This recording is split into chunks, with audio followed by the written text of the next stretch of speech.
Que seu dia e a sua semana sejam abençoados. Hoje a gente vai fazer um mergulho num texto com milênios de idade, mas que parece ter sido escrito ontem, sabe? É o capítulo 11 de Eclesiastes. Exato. E a nossa missão aqui é tentar desvendar essa sabedoria sobre como viver bem. Porque o texto nos joga numa tensão fascinante. Totalmente. De um lado, essa necessidade de agir, de investir num mundo super incerto, e do outro, um chamado quase urgente para aproveitar a alegria do agora. Uhum. E para guiar a gente, estamos usando uma bíblia de estudo que tem uns comentários que ajudam a aprofundar um pouco as coisas. E é bom lembrar, né, que Eclesiastes não é um livro de otimismo fácil. Ele é brutalmente realista. Às vezes até um pouco cético. Sim, por isso soa tão moderno. Recompensa e, no fim, sobre a alegria de viver. Ele não dá a resposta simples, mas ensina a gente a conviver com as perguntas. Perfeito. E ele já começa jogando a gente de cabeça numa dessas perguntas com aquele primeiro versículo famoso. Lança o teu pão sobre as águas, porque depois de muitos dias o acharás. Aham. Ok, vamos lá. Se a gente levar isso ao pé da letra, parece um péssimo conselho, né? Tipo, um convite para desperdiçar comida. Qual é a sabedoria escondida aí? Olha, essa imagem é uma metáfora brilhante sobre fé e investimento a longo prazo. Os comentários da nossa fonte sugerem que a interpretação mais direta na época seria sobre comércio marítimo. Ah, interessante. Pensa num comerciante num porto antigo. Lançar o pão seria tipo o ato de investir o capital dele, as mercadorias, num navio que ia partir por uma jornada longa, perigosa. Certo. As águas são o mar. O desconhecido, o risco total. Não tinha garantia nenhuma de que o navio voltaria, mas se voltasse, depois de muitos dias, nosso retorno poderia ser imenso. Faz todo sentido. O pão é o recurso. As águas são risco calculado. E essa espera, essa parte de muitos dias, é a chave, né? É a chave. Não é uma aposta de resultado imediato, é um ato de confiança de que o esforço, o risco, com o tempo pode dar frutos. Uma mentalidade bem diferente da nossa cultura de gratificação instantânea. Sem dúvida. E para além do comércio, a metáfora se expande para qualquer ato de generosidade, de investimento no futuro. Pode ser investir na educação de alguém, começar um projeto que só vai dar resultado daqui a anos. Uhum. Ou até mesmo um ato de bondade sem esperar nada em troca. Você lança essa energia no mundo e confia que, de alguma forma, em algum momento, o bem retorna. É um princípio contra a paralisia do medo, sabe? Um chamado para ação. E essa linha de raciocínio sobre gerenciar riscos continua de um jeito bem direto no verso seguinte. Reparta com 7 e ainda até com 8, porque não sabes que mal sobrevirá à terra. É isso. É impressionante. Parece que saiu de um blog de finanças de hoje em dia. O que esse princípio de diversificação significava naquela época? Significava sobrevivência, pura e simples. Hoje a gente fala de diversificação para otimizar ganhos.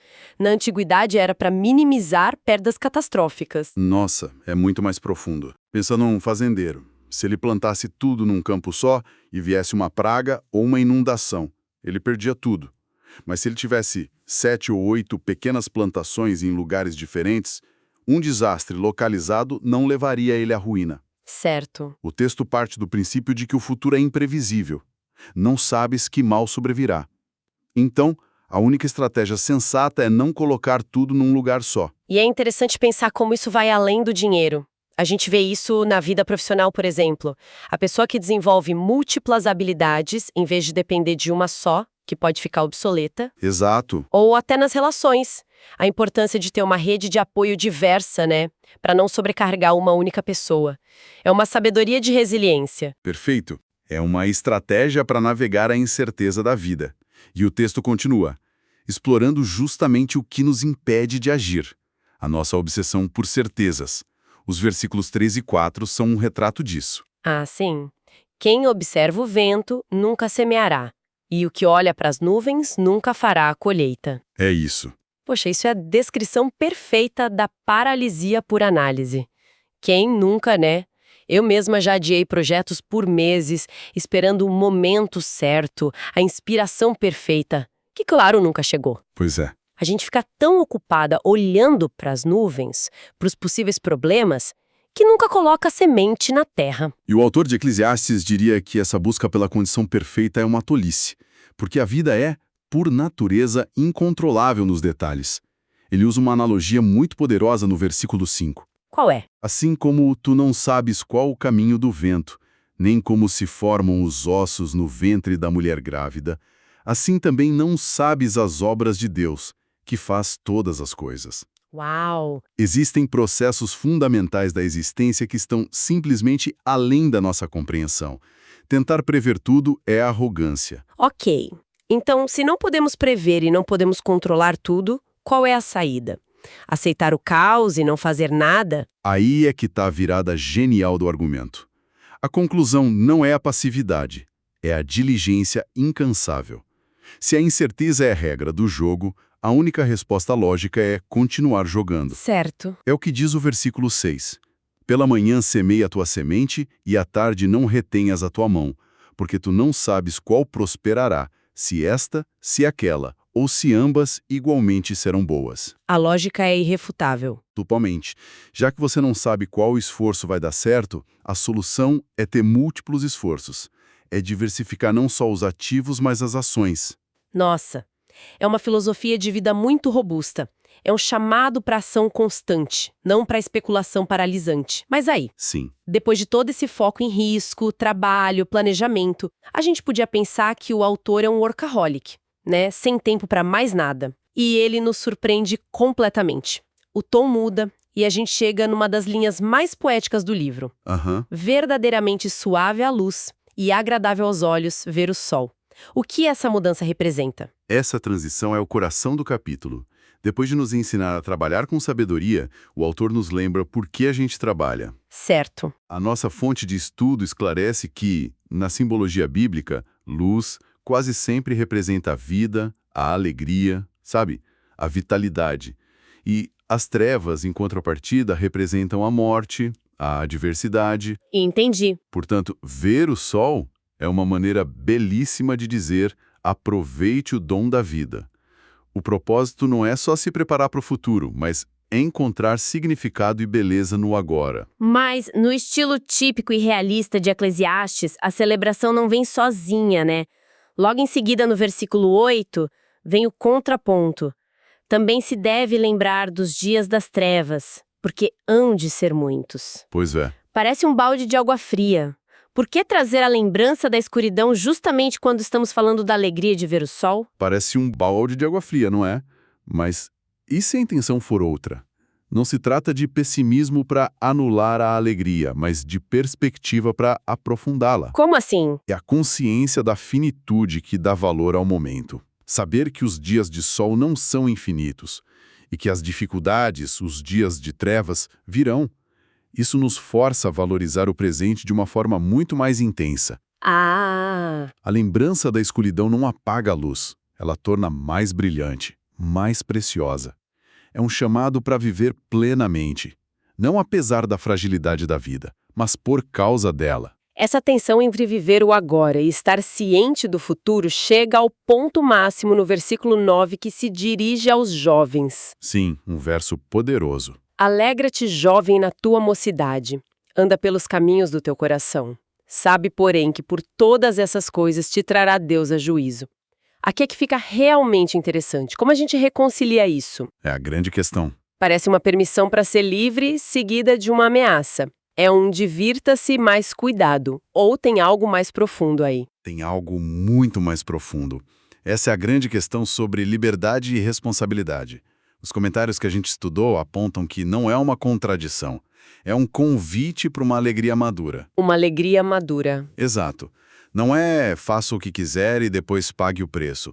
É um chamado para que a liberdade de andar pelos caminhos do coração seja exercida com sabedoria. O texto incentiva a alegria, o prazer, a exploração, mas dentro de um quadro de reverência. Entendi. A ideia é buscar prazeres que não sejam ofensivos a Deus ou, numa linguagem mais secular, que não sejam autodestrutivos ou prejudiciais aos outros. Entendi. Então a ideia não é reprimir o desejo, mas educá-lo. É buscar uma alegria que não deixe uma ressaca moral no dia seguinte. Perfeito. Uma liberdade que entende que toda escolha tem uma consequência. O juízo não é só uma ameaça, mas um lembrete de que nossas ações, elas ecoam, elas importam. Exatamente. É a diferença entre uma felicidade superficial, que logo se esvai, e uma alegria profunda, alinhada com um propósito maior. O texto confia no jovem para fazer essa escolha, mas não o deixe esquecer da seriedade dela. E para fechar, o versículo 10 nos dá um conselho bem prático.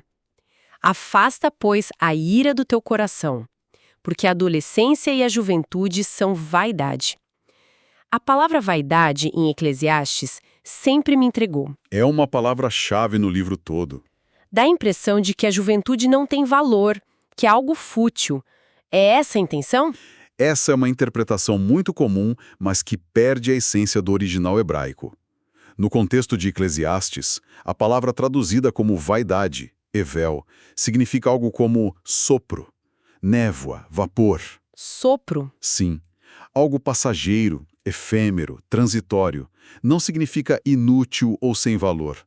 Pelo contrário, é precisamente por ser tão fugaz que a juventude é imensamente valiosa. Nossa, isso muda tudo. O sentido é praticamente o oposto. Não é a juventude é inútil, então tanto faz. Mas sim, a juventude é um sopro que passa num piscar de olhos, então não há desperdício.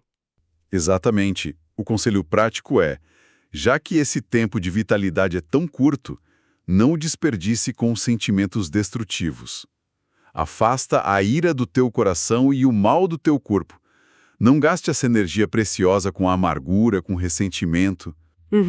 É um apelo urgente para viver uma juventude plena, saudável e significativa, porque ela não volta mais. Então, quando a gente junta todas as peças, o que temos? Eclesiastes 11 nos entrega um mapa para uma vida equilibrada. De um lado, nos diz para sermos empreendedores da nossa própria vida, sabe? Sim. Agir, investir, diversificar, trabalhar com diligência mesmo diante da incerteza, não ficar paralisada esperando as condições perfeitas. E do outro lado, ele nos puxa de volta para o presente e diz: não se perca tanto no planejamento do futuro a ponto de esquecer o motivo de tudo isso. Exato. Olhe para o sol, sinta a alegria de estar vivo, aproveite a sua juventude, porque tudo isso é passageiro e precioso. É a arte de viver na tensão, semear para o futuro, mas sem deixar de celebrar a colheita do agora. Agir com prudência para o amanhã, mas sem adiar a alegria de hoje. E fazer tudo isso com um senso de responsabilidade. É uma dança. E essa dança nos deixa com uma reflexão final, eu acho. O texto nos aconselha a agir mesmo sem ter todas as certezas e, ao mesmo tempo, a aproveitar a vida com responsabilidade. E a pergunta que fica é: no nosso dia a dia, no nosso mundo moderno tão cheio de pressões, qual desses dois conselhos é mais difícil de seguir? Boa pergunta. É mais desafiador lançar o pão sobre as águas, arriscar e investir num futuro que não podemos controlar? Ou é mais difícil simplesmente parar, sem culpa, para ver o sol, para aproveitar genuinamente o presente, sabendo que ele é um sopro? Essa é a grande questão, não é? A resposta provavelmente muda dependendo da fase da vida, da personalidade. Mas se eu tivesse que arriscar um palpite para o nosso tempo, diria que o mais difícil para muitos é a segunda parte. Também acho. Somos treinados para a produtividade, para a otimização, para o planejamento. Lançar o pão se tornou sinônimo de trabalhar mais.